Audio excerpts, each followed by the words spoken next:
They were all about 6 inches tall and mostly coloured blue, though it was hard to know if that was the actual colour of their skins or just the dye from their tattoos, which covered every inch that wasn't covered in red hair.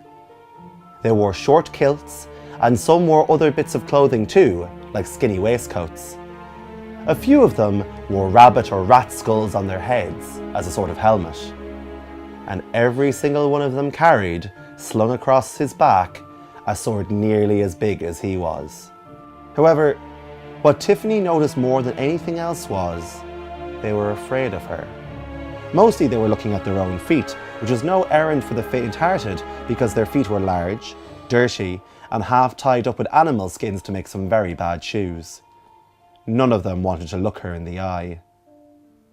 "You were the people who filled the water buckets," she said.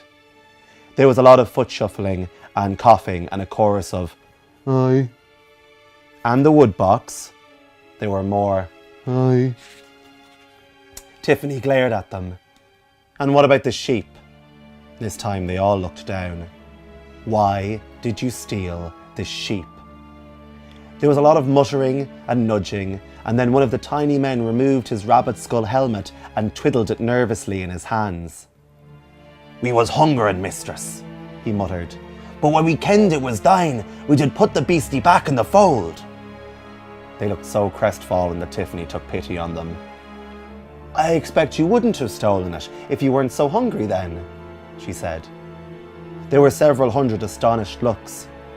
"Oh, we would, mistress," said the helmet twiddler. "You would?" Tiffany sounded so surprised that the twiddler looked around at his colleagues for support. They all nodded. "Yes, mistress, we have to. We're a famously stealing folk, aren't we, lads? What's it we're famous for?" "Stealing," shouted the blue men. "And what else, lads?" "Fighting." "And what else?" "Drinking." "And what else?" There was a certain amount of thought about this, but they all reached the same conclusion.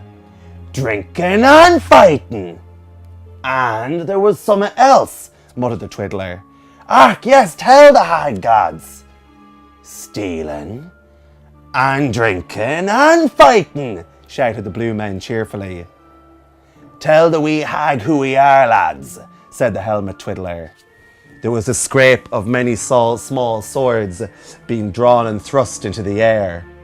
"Knock McFeagle, the wee free men, nae king, nae queen, no lord, nae master, we will nae be fooled again."